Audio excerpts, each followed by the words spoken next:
Salve, queridos ouvintes! Esse é mais um episódio do Pisando em Brasa, o podcast que é a alegria da dissidência brasileira. Eu sou Nogueira Souza e hoje vamos colocar mais alguns pingos nos is, né, como é de costume nesse programa. Recentemente tem tido muitos ataques aí por parte de uma esquerda, uma tal esquerda identitária, né, o pessoal de uma esquerda identitária, que ligado aí a pautas feministas, pautas LGBTs e coisas do tipo. E hoje a gente vai falar um pouco a respeito justamente dessa esquerda identitária, essa nova esquerda, né? Por que ela é uma nova esquerda e não é simplesmente esquerda? O que significa essa esquerda identitária? O que significa esse identitário?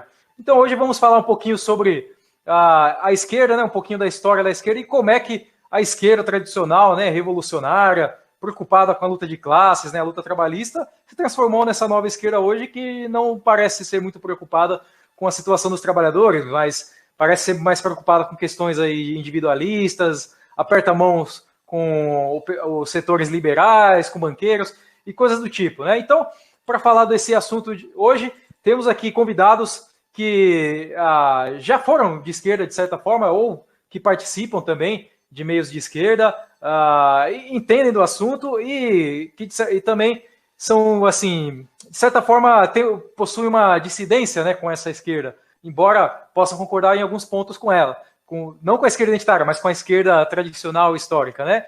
Então vamos lá.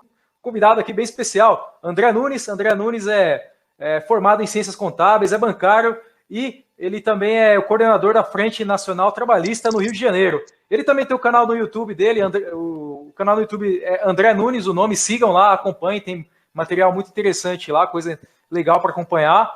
Seja bem-vindo, camarada. Obrigado, Nogueira.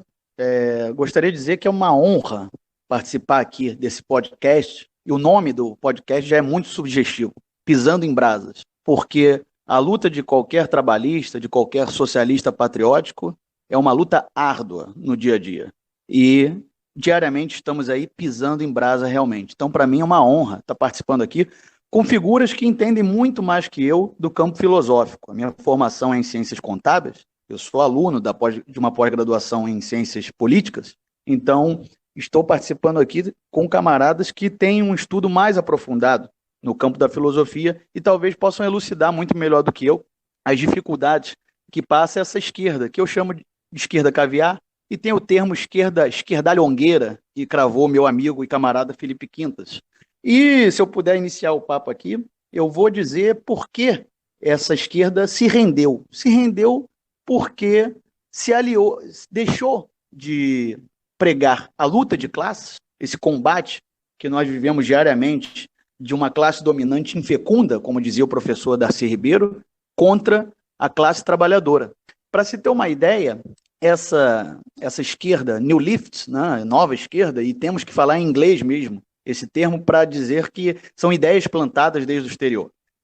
Alguns anos atrás, o industrial Benjamin Steinbrück, representante da Fiesp na época, declarou numa entrevista para o portal UOL da Folha de São Paulo, nessa entrevista ele defendia o fim da pausa para a jornada de trabalho, a pausa de almoço, e ele declarou que nos Estados Unidos o trabalhador opera a máquina com uma mão e come com a outra. Ou seja, esse infeliz, esse parasita que vive da exploração e mais-valia de quem realmente trabalha e produz, estava clamando para que os trabalhadores passassem a trabalhar e comer ao mesmo tempo, sem pausa nem mesmo para o almoço. Nessa época de pandemia, alguns meses atrás, aquele outro canalha chamado Guilherme Benchimol, dono da XP Investimentos, declarou que o Brasil estava indo bem no controle do coronavírus, porque o pico da doença já havia passado nas classes altas. O pico da doença já passou quando a gente analisa a classe média alta. Foi isso que esse canalha declarou e está disponível no portal Yahoo Finanças, para quem quiser ler. Então não estou tirando nenhuma informação aqui do bolso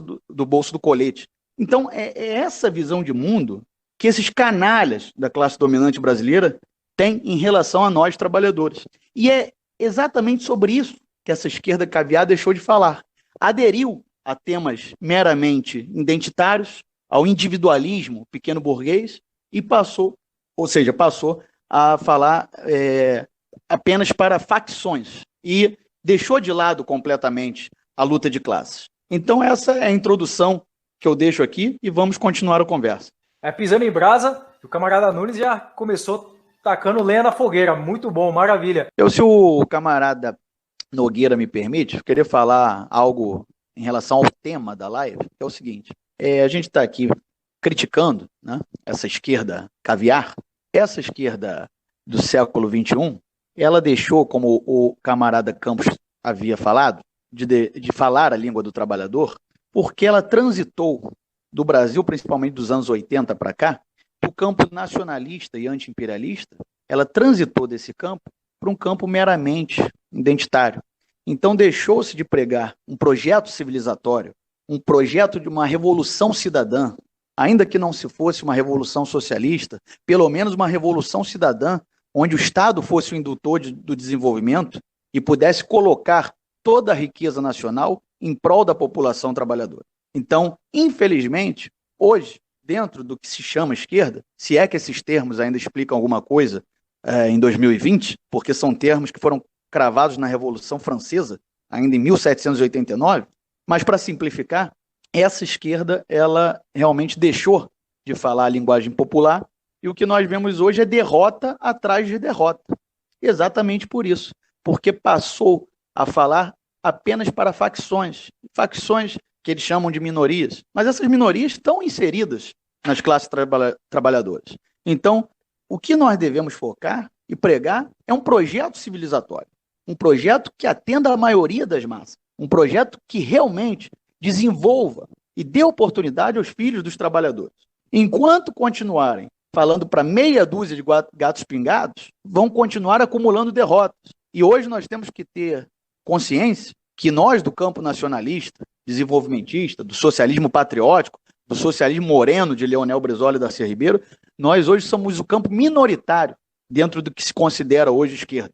Então é por isso que eu estou aqui fazendo uma saudação, mais uma vez, a essa podcast de vocês, porque realmente trazem temas da atualidade que são fundamentais para nós entendermos todos os erros que vieram sendo cometidos e nunca mais permitimos que esses erros voltem a acontecer, principalmente, pelo menos entre as nossas lideranças. É isso aí, pessoal. Daqui a pouco a gente fala mais. Vou escutar os camaradas aí. Eu vou passar então agora para uma questão que talvez soe um pouco mais teórica, mas muitas vezes quando o pessoal fala dessa nova esquerda, eles levantam aquela acusação, né, aquele slogan de marxismo cultural. E no meio desse balaio de gato de marxismo cultural, eles jogam um filósofo que a Nova Resistência tem até uns textos publicados a respeito dele, né, que é o Antônio Gramsci. Olha, esse papo de empoderamento, isso é uma conversa fiada que lançaram aí, que essa esquerda pós-moderna lançou nos últimos anos. Porque empoderamento de quem? Empoderamento do negro. O que é o empoderamento do negro? É uma cantora norte-americana negra, está cheia de dinheiro no bolso, enquanto os negros aqui estão morrendo de fome, recebendo um salário mínimo de R$ 1.045, estão empoderados em quê? Qual é o poder disso? Esse termo empoderamento foi lançado única, exclusivamente, para se deixar de falar em emancipação da classe trabalhadora. E respondendo aí, se eu puder continuar, a pergunta que o Nogueira lançou sobre o Gramsci, se o Antônio Gramsci, comunista italiano, influenciou essa esquerda pós-moderna, eu acho que não, porque Antônio Gramsci nunca pregou a conciliação de classes, muito pelo contrário.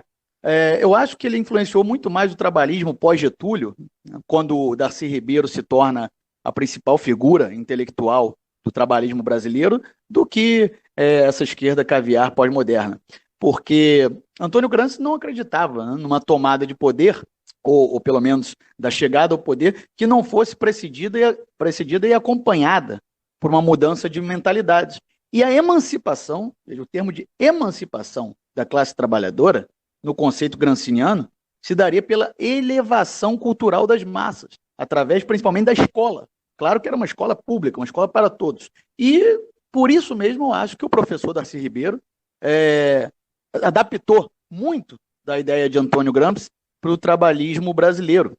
Antônio Gramsci, não vejo como ele ter contribuído para essa esquerda pós-moderna, até porque o termo gramsciano do intelectual orgânico seria um intelectual que não abandona a classe trabalhadora.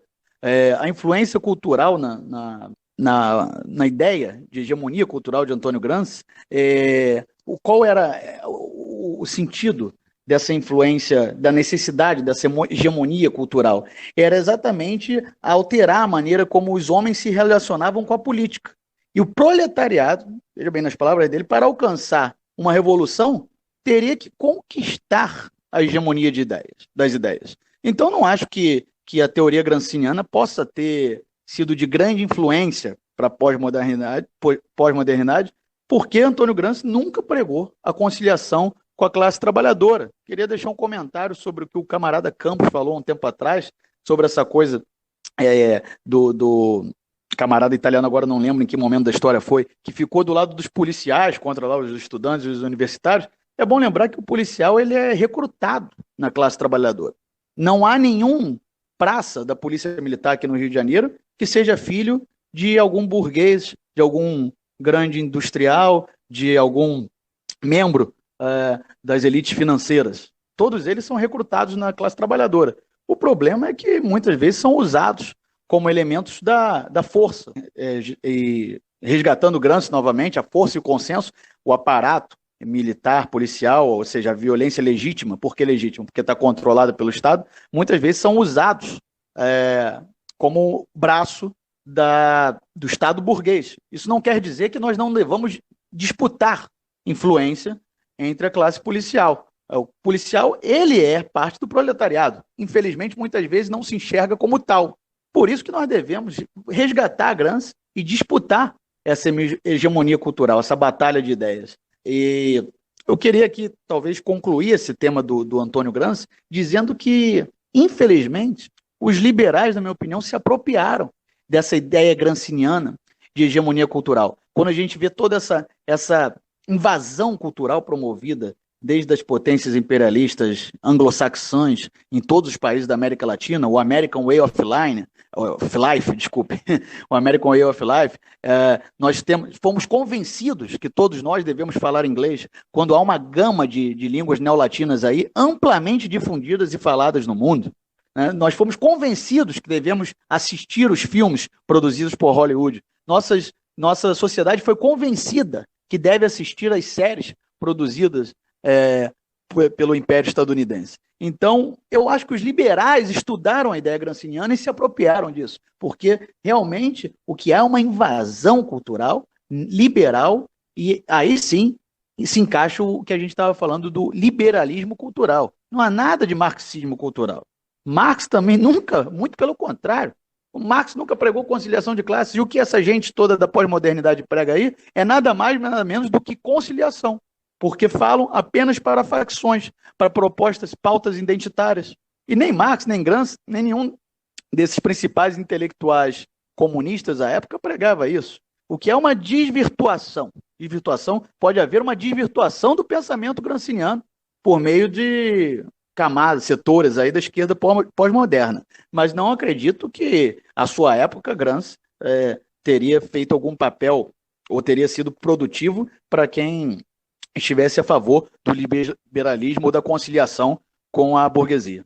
Acho que o camarada Nunes levantou uma questão que é muito interessante, né? Nós somos convencidos a adquirir de forma acrítica essa cultura norte-americana, né? Então, em vez de nós termos os nossos próprios heróis nacionais, nós temos os Vingadores e temos um Capitão América, por exemplo, né? Aí você tem essa questão do empoderamento, que é uma forma de abrandar as coisas, né? Em vez de você falar de emancipação, né, do trabalhador, você fala de empoderamento, como se... ou de empreendedorismo, né? Por exemplo, eu estava no metrô essa semana aqui, aí eu vi uma imagem naquelas telas do metrô sobre mulheres negras empreendedoras. Então, assim, mulheres negras empreendedoras, ou sei lá, um transexual mulher negra empreendedora, para essa gente, é a mulher negra que está fodida na rua, vocês desculpem o termo, vendendo salgadinho para pagar as fraldas para o filho. Isso, para esses imbecis, é uma mulher empoderada. Ao invés de ser uma mulher que pudesse ter um trabalho digno, decente, isso para eles é empreendedorismo. É um indivíduo trabalhar dia e noite usando uma bicicleta que não é dele, que é do Banco Itaú, carregando uma mercadoria que não é dele para um cliente que não é dele e tirando dali um sustento ínfimo, insuficiente, até mesmo para alimentação.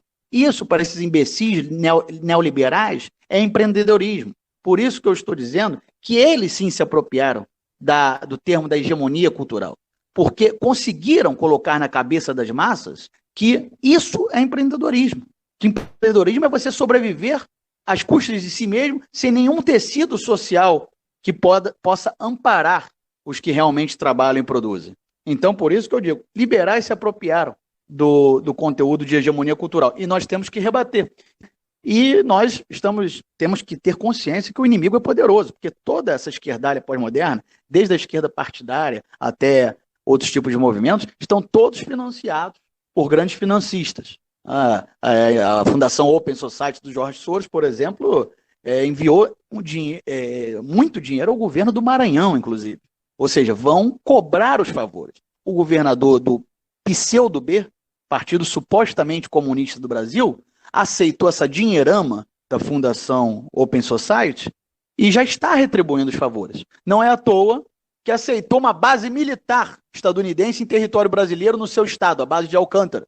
Então os favores já estão sendo retribuídos. Então nós temos que ter essa consciência. O inimigo é poderoso, mas se nós tivermos uma filosofia ética e moral que possa transcender tudo que essa esquerdalha prega, sairemos vitoriosos. É muito bem apontado. Em vez de empoderamento, empreendedorismo, nós queremos libertação popular e nacional, queremos soberania nacional. Isso aí, muito bom.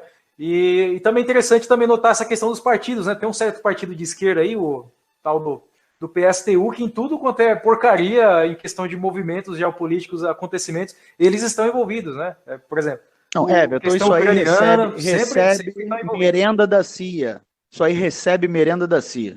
Desculpa me alongar um pouco, mas esse partideco aí, chamado PSTU, isso aí não é possível que não haja uma linha de financiamento estrangeiro por trás disso. Eles apoiaram todas as intervenções imperialistas ao redor do globo terrestre, principalmente no Oriente Médio e no leste europeu, nos últimos 20 anos. Todas. Não houve uma intervenção estadunidense ou da OTAN, que obviamente a OTAN sempre está com os Estados Unidos no meio também, ou seja, não houve uma intervenção imperialista que eles não apoiaram. Então, não é possível que esse partideco não receba uma merenda da CIA ou do Departamento de Estado norte-americano. Porque é o seguinte, para os que dizem que nós não conhecemos o povo, eu vou dar alguns dados rapidamente aqui para demonstrar o que é o povo brasileiro nesse momento. São dados oficiais do IBGE. Metade da população brasileira tem que viver com equivalente a menos de meio salário mínimo, R$ 413. Não sou eu que estou falando, é o IBGE, Pesquisa Nacional por Amostra de Domicílios Contínuos de 2019. Então, a tragédia liberal, neoliberal no Brasil é tão grande que metade do povo vive com R$ 413. Essa é a renda per capita. E se você for colocar a população mais vulnerável, segundo os dados oficiais, ou seja, isso deve ser bem pior do que a gente pode imaginar, mais 23 milhões de brasileiros estão abaixo da linha da pobreza, vivendo com menos de R$ 233 mensais. Menos de R$ 233 mensais. Então, esses imbecis que acham que a gente não conhece o povo, esse é o povo brasileiro. É um povo desdentado, é um povo sofrido, doído, que vive com menos, muito menos que um salário mínimo, sem nenhum tecido social que possa ser redentor dessas massas em algum momento, sem nenhum projeto civilizatório.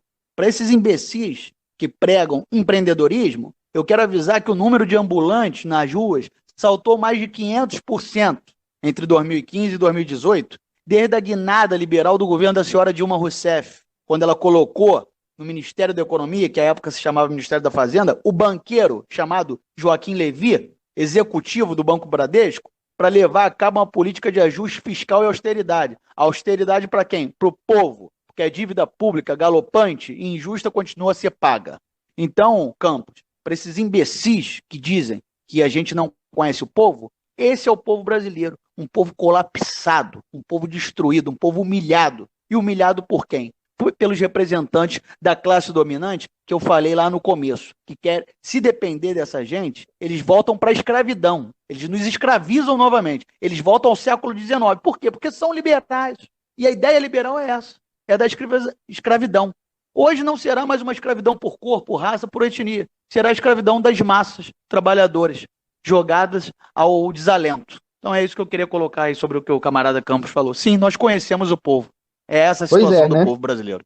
Pois é. E Eu pior acho que ainda, não há né? nada mais medieval, Campos, do que um liberal, sabia? Porque eles não Pois é. criticam em nada a acumulação de riqueza por parte de uma minoria rentista. Toda a classe média brasileira que tem um carro popular paga imposto. Mas barão no Brasil não paga imposto, porque não existe imposto sobre bens de luxo. Então eles têm seus jatos, seus iates, né? E o pobre aí, trabalhador que tem um veículo popular tem que pagar IPVA, enquanto os barões não pagam imposto. Isso eles Pois nunca vão é. criticar, porque as pautas deles Senhores, são identitárias, são específicas, são para parcelas ínfimas da população. Eles nunca vão sen- criticar a acumulação de recursos. senhores feudais nós temos, né? Nisso nós somos medievais, de fato, Senhores né? feudais, nós também não estão. Eles, os liberais, são os verdadeiros medievais ou adeptos do feudalismo, porque estão aí em conluio com essa acumulação de riqueza por uma parcela muito, muito pequena da população, enquanto a maioria está subjugada àquela situação de desalento que eu citei aqui alguns momentos atrás. É pior ainda, né? Eles vão até além, porque o povo o trabalhador mal tem acesso a uma educação decente, as escolas estão sucateadas, não tem acesso sequer à internet, e os caras lá estão militando para defender, por exemplo, um filme meio pedófilo que saiu no Netflix aí e tal, e eles querem que o trabalhador defenda uma porcaria dessa também. É absurdo, é ridículo. Mas é isso aí. Eu gostaria de fazer uma rodada final, então. Dizer para o camarada ali, quando ele quiser vir ao Rio de Janeiro, ó, eu vivi 29 anos no subúrbio do Rio de Janeiro. Então, boteco, botiquinha é comigo mesmo, meu amigo. Está convidado também. Assim que vier no Rio, pode me avisar. E eu queria, para encerrar, Maravilha. dizer que não há nada mais. Maravilha. Não há nada mais totalitário que o liberalismo burguês. Qualquer pensamento dissidente do pensamento hegemônico liberal é completamente apartado dos grandes meios de comunicação, dos meios acadêmicos e até mesmo das redes sociais, né? Hoje em dia, a censura ela é privatizada. O Facebook faz censura, o YouTube faz censura, etc. Até a censura é privatizada. Então, não há nada mais totalitário que o liberalismo. Nenhum pensamento dissidente, seja ele qual for, é permitido. E, agora sim, para encerrar de vez, como eu sempre afirmo, não há possibilidade alguma de conciliação com essa casta privilegiada, rentista, que é a burguesia brasileira. Porque burguesia nacional nós não temos mais, mas burguesia brasileira nós temos. Eles apenas nasceram no nosso território, mas é uma burguesia completamente apátrida, sem nenhum comprometimento com o povo brasileiro. É a classe dominante retrógrada e mesquinha, como dizia o professor, saudoso professor Darcy Ribeiro. É uma casta que deseja deter seu povo no atraso e na ignorância para que possam manter seus privilégios a qualquer custo. Eu não creio que nenhuma conciliação com esses apátridas seja possível. Na minha opinião, a era das conciliações acabou. Não há dúvida que a classe dominante não vai ceder mais 1 milímetro sequer. Não haverá mais concessões por parte da elite burguesa. Isso já ficou bem claro recentemente nos projetos de dinamitação dos direitos trabalhistas e da destruição da previdência social. O único caminho para se enfrentar essa casta parasitária e dominante é o resgate da Nova Roma, projeto de Nova Roma para o Brasil. Só isso poderá tirar nosso povo do atraso e da miséria, tirar o Brasil da doença holandesa, sacar o Brasil da condição de mero produtor de matérias-primas e levar para um caminho da industrialização, do bom emprego, da boa renda para todos os trabalhadores e trabalhadoras do Brasil. Conciliação com essas elites não é mais possível. Obrigado a todos.